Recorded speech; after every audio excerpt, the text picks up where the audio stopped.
1895 में लिखी यह कहानी मान भंजन एक विवाहित स्त्री के ही विवाह की बेड़ियों को तोड़ने की कहानी है। इस कहानी को कई बार अंग्रेजी में अनुवाद किया गया है और कई बार इसे बड़े और छोटे पर्दे पर भी उतारा गया। अभी कुछ सालों पहले अनुराग बासु की series stories bye Rabindranath Tagore में मान भंजन नाम से ही इस कहानी को रूपांतरित किया गया था। उसके बाद होईचोई चैनल पर भी अभिजीत चौधरी ने इसी नाम से 2 भागों में इस कहानी को छोटे पर्दे पर उतारा। टैगोर ने अपने काम के माध्यम से भारत में नारीवाद के विचार को पेश किया। उनकी महिला पात्रों ने व्यक्तित्व, स्वाधीनता, स्वतंत्रता, न्याय, शक्ति, गरिमा और अधिकारों के बारे में बात की।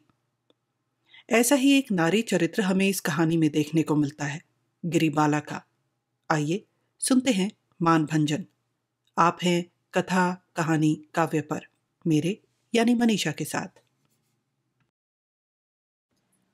रमानाथ शील की तिमंजली अट्टालिका की सर्वोच्च मंजिल के कमरे में गोपीनाथ शील की पत्नी गिरिबाला रहती है। शयन कक्ष के दक्षिण द्वार के सामने फूलों के गमलों में कितनी ही बेलें एवं गुलाब के फूलों के पौधे हैं। छत ऊंची दीवार से घिरी हुई है। बाहरी दृश्य देखने के लिए दीवार के बीच बीच में एक एक करके ईंटों की फांक दी गई है। सोने के कमरे में सवस्त्रा एवं वस्त्रहीना विशिष्ट विलायती नारी मूर्तियों के मंढे हुए चित्र टंगे रहते हैं, परंतु प्रवेश द्वार के सामने वाले बड़े दर्पण पर षोडशी ग्रह स्वामिनी का जो प्रतिबिंब गिरता है वह दीवार की किसी भी तस्वीर की अपेक्षा सौंदर्य में कम नहीं है। गिरिबाला का सौंदर्य अकस्मात आलोक रश्मि की तरह, विस्मय की तरह, निद्रा भगकारी चेतना की तरह एकदम आश्चर्य की तरह आकर आघात करता है और एक ही आघात में अभिभूत कर देता है। इसे देखकर लगता है ऐसा स्वरूप देखने की तो कोई आशा ही नहीं थी। चारों ओर एवं हमेशा से जैसे रूप देखता आया हूं, यह उससे बिल्कुल भिन्न है। गिरिबाला भी अपने लावण्य से स्वयं ही ऊपर से नीचे तक तरंगित होती रहती है। शराब का फेन जैसे प्याले से छलक कर गिर पड़ता है। नवजीवन एवं नवीन सौंदर्य उसी तरह उसके शरीर से छलक कर गिरता रहता है।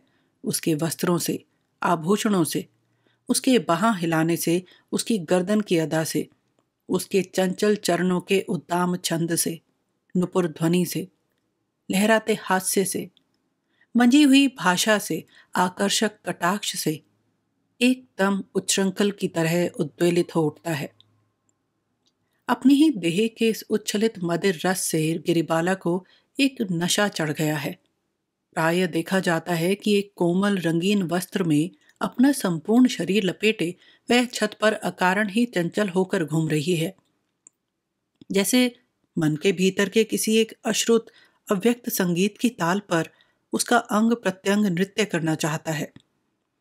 अपने अंगों को नाना भंगिमाओं से उत्क्षिप्त, विक्षिप्त, प्रक्षिप्त करके उनका अनुपम आनंद वह जैसे अपने सौंदर्य के चारों ओर अनेक लहरें उठाकर अपनी देह के उफनते हुए रक्त में अपूर्व पुलक की तरंगों का अनुभव करती रहती है।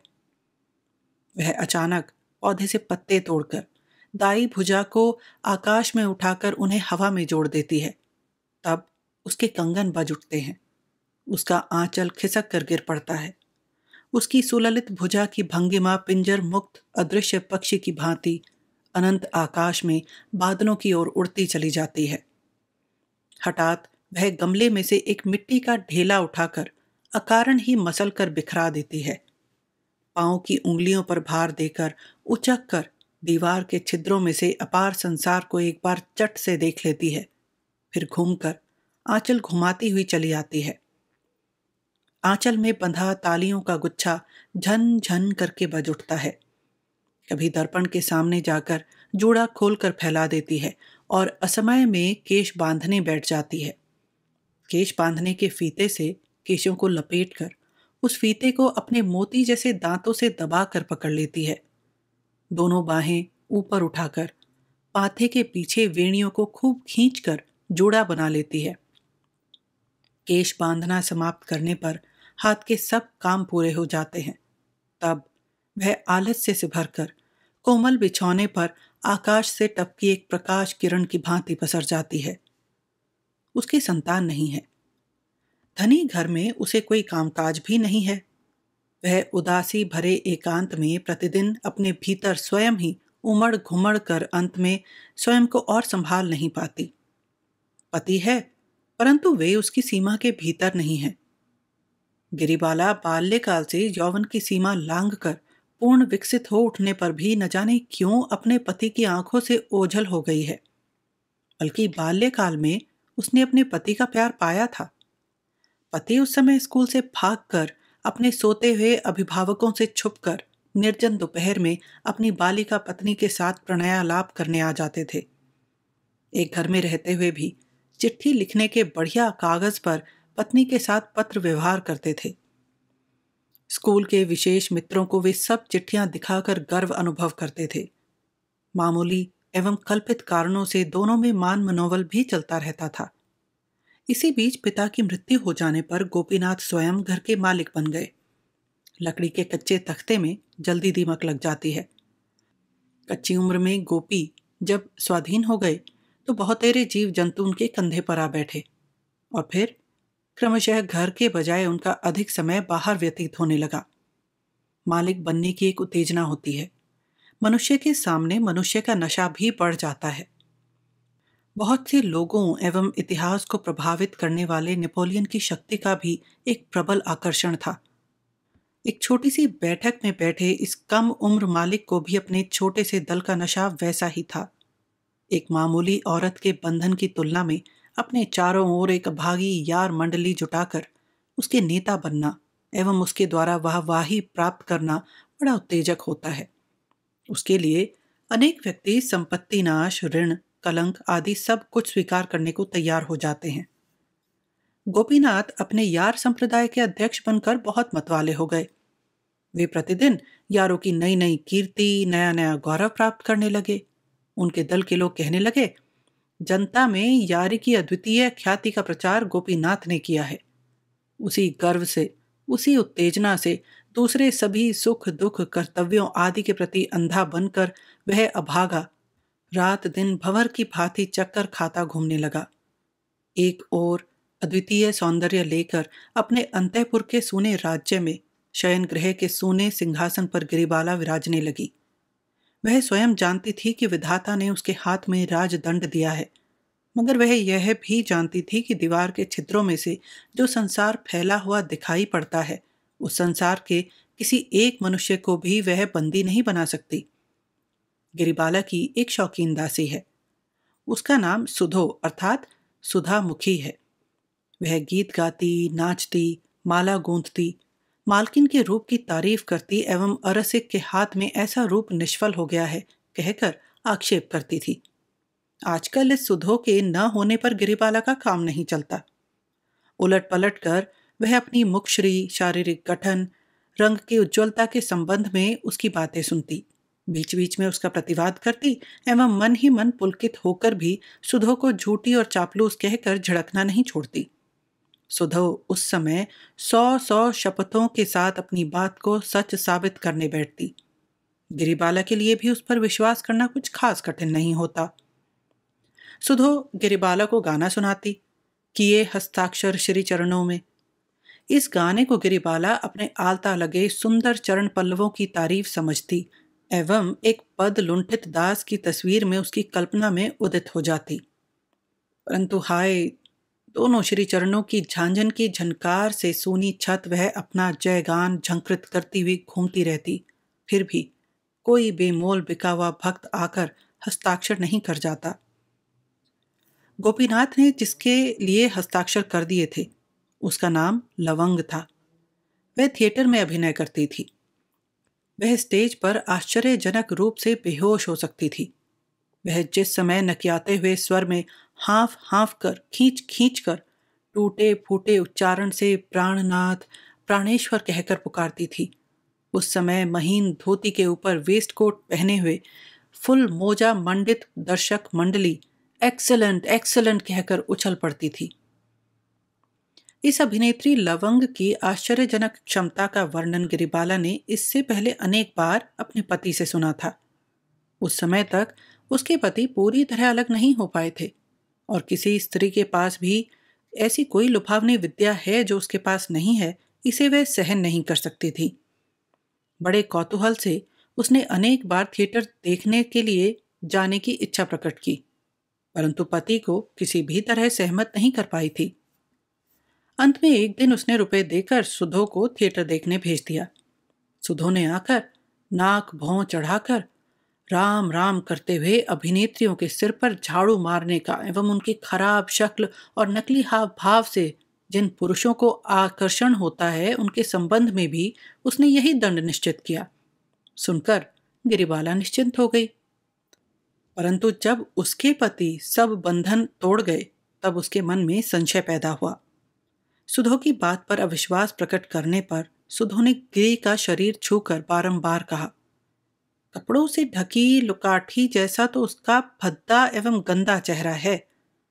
गिरी उसकी आकर्षण शक्ति का कोई कारण नहीं समझ सकी एवं अपने ही अभिमान से मर्माहत होकर जलने लगी। अंत में एक दिन संध्या के समय सुधो को लेकर वह गुप्त रूप से थिएटर देखने गई। निषिद्ध काम की उत्तेजना अधिक होती है।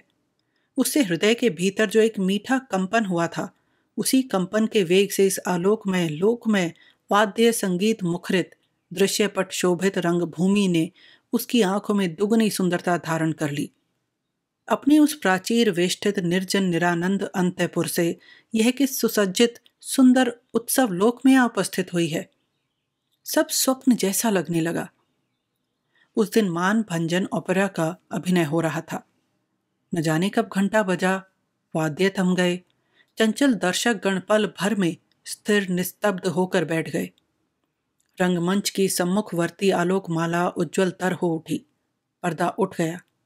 नटियों का एक दल गोपियां बनकर संगीत के साथ नृत्य करने लगा। दर्शकों की ताली और प्रशंसा से नाट्यशाला रह रह कर ध्वनित कंपित हो उठी। उस समय गिरिबाला की तरुण देह की रक्त लहरी उन्माद से लहराने लगी। उस संगीत की तान से, आलोक और आभरण की छटा से एवं सम्मिलित प्रशंसा ध्वनि से वह क्षण भर के लिए समाज संसार सब कुछ भूल गई। मन में सोचा, ऐसी जगह मैं आई हूं जहां बंधन मुक्त सौंदर्यपूर्ण स्वाधीनता को किसी तरह की बाधा नहीं है। सुधो ने बीच बीच में आकर डरे हुए स्वर से कानों कान कहा, बहुरानी, फौरन घर लौट चलिए। दादा बाबू को पता चल जाने पर खैर नहीं होगी। गिरिबाला ने उसकी बात पर कान नहीं दिया। उसके मन में अब तनिक भी भय नहीं था। अभिनय बहुत दूर तक बढ़ गया। राधा बुरी तरह रूठ गई थी। उस मान समुद्र में कृष्ण किसी तरह भी था नहीं पा रहे थे। कितनी ही अनुनय विनय मान मनोबल रोआ पीटी, किसी से कुछ नहीं हो रहा था। उस समय गर्व से भरकर गिरिबाला का वक्ष फूलने लगा। कृष्ण की इस परेशानी से वह मन ही मन राधा होकर स्वयं के असीम प्रताप को स्वयं ही अनुभव करने लगी। किसी ने भी उसे कभी भी इस तरह नहीं मनाया। वह अवहेलित, अपमानित, परित्यक्ता स्त्री है, परंतु फिर भी उसने एक अजीब मोह से निश्चय किया कि इस तरह के निष्ठुर भाव से रुलाने की क्षमता उसमें भी है। सौंदर्य का कैसा अजेय प्रताप होता है, उसे उसने कानों से सुना था, अनुमान मात्र किया था। आज दीपकों के प्रकाश में, गीत के स्वरों में, सुंदर रंगमंच के ऊपर उसे सुस्पष्ट रूप में प्रत्यक्ष देख लिया। नशे से उसका संपूर्ण मस्तिष्क भर उठा। अंत में पर्दा गिरा। गैसों का प्रकाश टिमटिमाने लगा। दर्शक गण प्रस्थान की तैयारी कर उठे। गिरिबाला मंत्र मुग्ध की भांति बैठी रही। वह समझ रही थी कि अभिनय शायद अभी समाप्त नहीं होगा। यवनिका फिर उठेगी। राधिका के सामने श्री कृष्ण की हार, इसके अतिरिक्त और कुछ शेष नहीं रहा। सुधो ने कहा, बहुरानी क्या कर रही हो? उठो, अभी सब बत्तियां बुझा दी जाएंगी। गिरिबाला घनी रात में अपने शयन कक्ष में लौट गई। कोई एक दिया टिमटिमा रहा था। घर में एक भी आदमी नहीं था। कोई आवाज नहीं थी। कमरे के कोने में सूनी शैया के ऊपर एक पुरानी मसहरी हवा से थोड़ी थोड़ी हिल रही थी। अपना प्रतिदिन का संसार अत्यंत भद्दा, नीरस एवं तुच्छ जान पड़ने लगा। कहाँ है वह सौंदर्यमय, आलोकमय, संगीतमय राज्य, जहाँ वह अपनी संपूर्ण महिमा को फैलाकर संसार के केंद्र स्थल में विराज सकती है, जहाँ वह अज्ञात, अल्पज्ञात, तुच्छ साधारण नारी मात्र नहीं है। तब से उसने प्रति सप्ताह ही थिएटर जाना आरंभ कर दिया। कालक्रम से उसका वह पहला मोह बहुत कुछ कम हो आया। अब वह नट नटी के मुख के फूहड़ रंग ढंग, वास्तविक सौंदर्य का अभाव, अभिनय की कृत्रिमता आदि सब कुछ देख सकी, परंतु फिर भी उसका नशा नहीं छूटा। रण संगीत सुनकर योद्धा का हृदय जिस तरह नाच उठता है, रंगमंच का पर्दा उठते ही उसके हृदय के भीतर भी उसी तरह का आंदोलन उपस्थित हो जाता। यह जो समस्त संसार से स्वतंत्र, खूबसूरत, शानदार, सुंदर मंच, स्वर्ण रेखा से चित्रित, चित्रों से सुसज्जित, काव्य एवं संगीत के इंद्रजाल से माया मंडित असंख्य मुग्ध दृष्टियों का आकर्षण केंद्र, नेपथ्य भूमि की गोपनीय द्वारा अपूर्व, रहस्यमय, उज्ज्वल आलोक माला से जगमगाता हुआ विश्व विजयिनी सौंदर्य महारानी के लिए ऐसा माया सिंहासन और कहाँ है?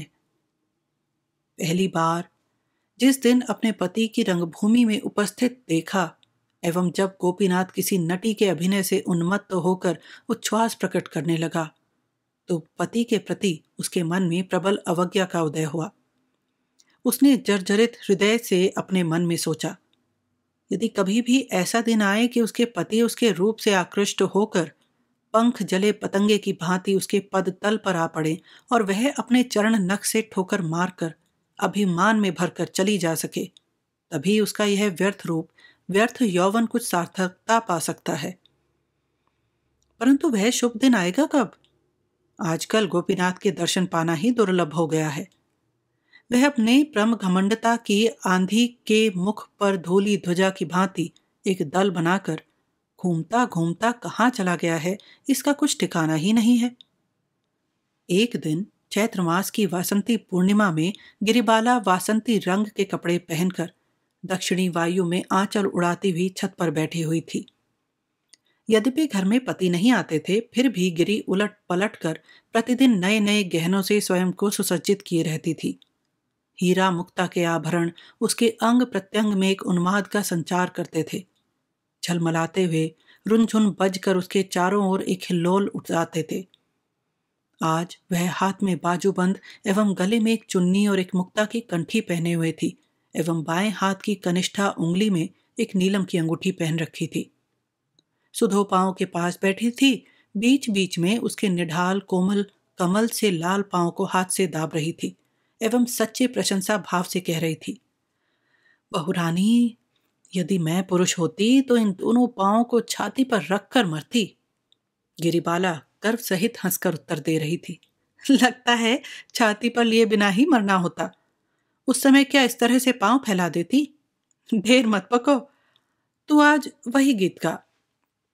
सुधो उस चांदनी की चादर से ढकी छत पर गाने लगी, किए हस्ताक्षर श्री चरणों में, सब साक्षी हों वृंदावन में।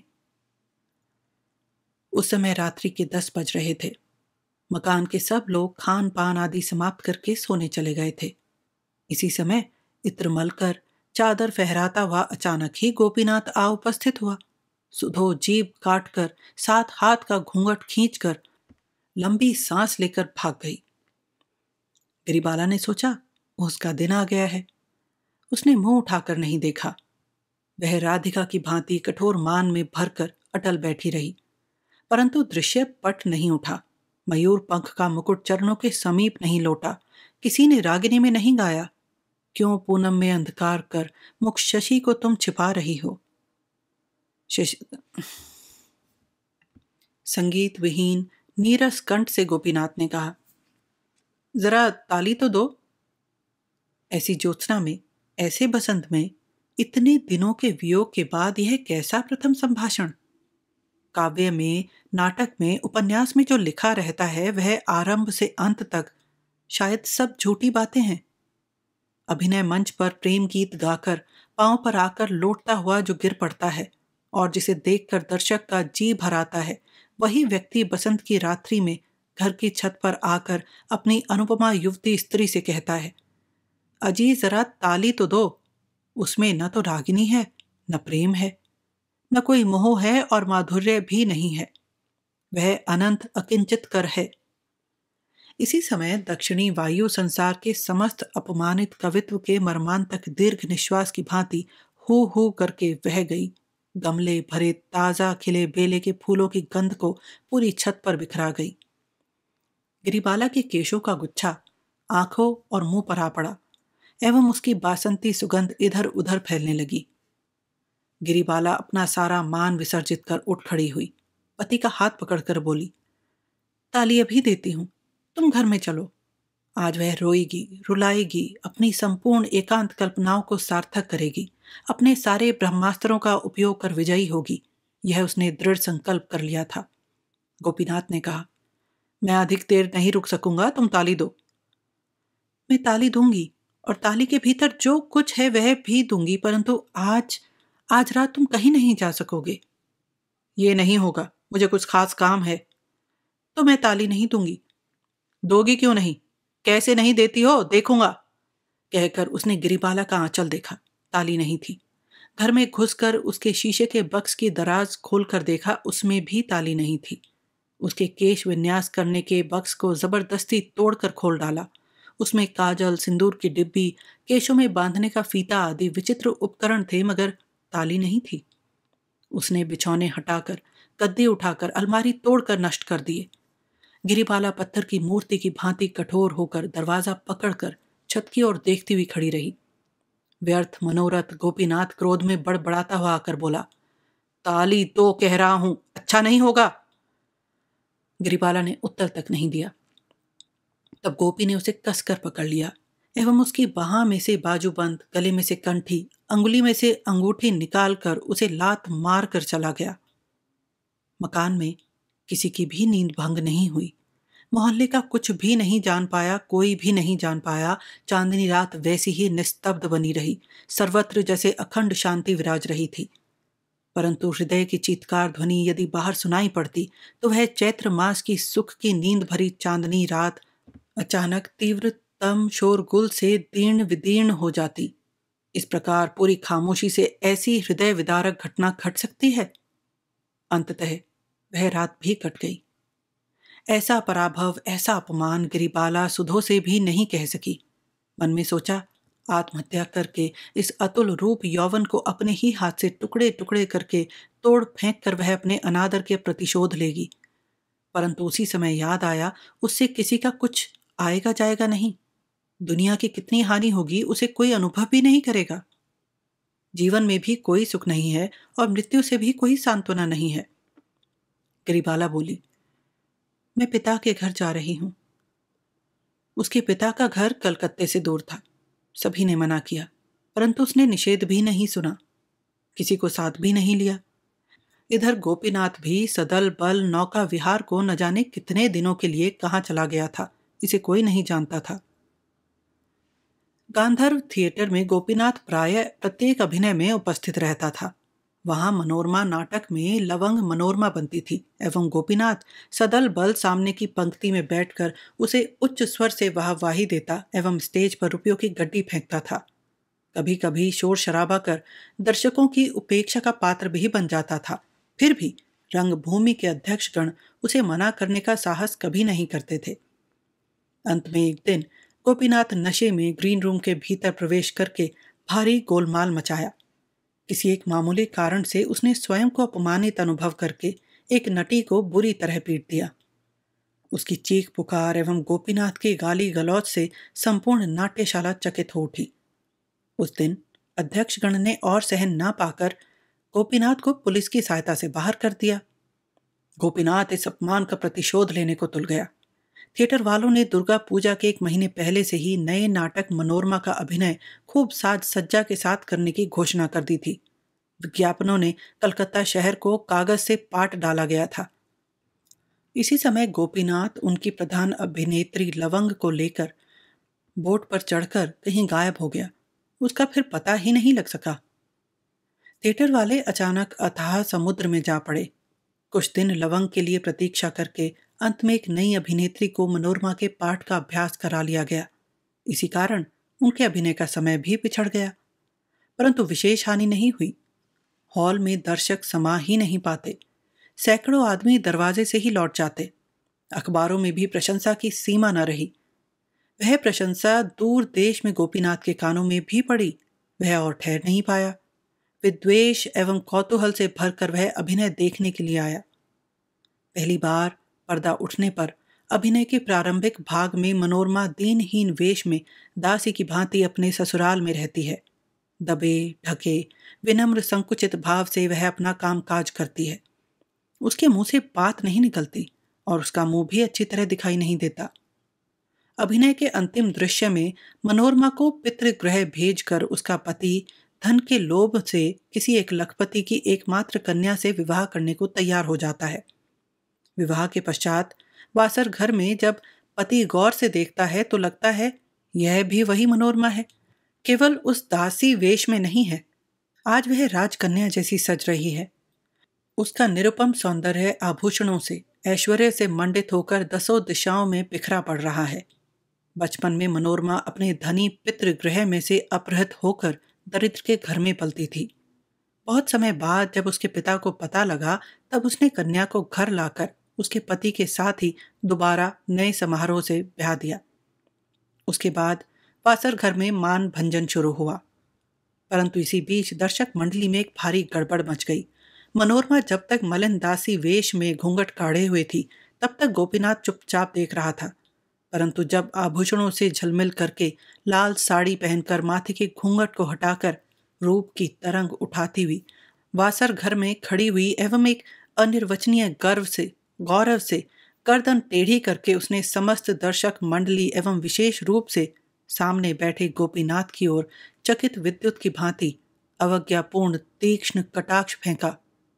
जिस समय समस्त दर्शक मंडली की प्रशंसा और उत्साहपूर्ण तालियों से हॉल गूंजने लगा, उस समय गोपीनाथ सहसा उठकर दौड़ता हुआ गिरिबाला गिरिबाला कहकर चीत्कार कर उठा। वह दौड़कर स्टेज के ऊपर छलांग मारकर चढ़ने का प्रयत्न करने लगा, मगर बाजे वालों ने उसे पकड़कर फेंक दिया। इस आकस्मिक रसभंग से नाराज और उत्तेजित होकर दर्शक गण अंग्रेजी में, बांग्ला में दूर हटाओ, बाहर निकाल दो, थ्रो हिम आउट कहकर चिल्लाने लगे। गोपीनाथ पागल की भांति फटे गले से चीखने लगा, मैं उसका खून करूंगा, उसका खून करूंगा।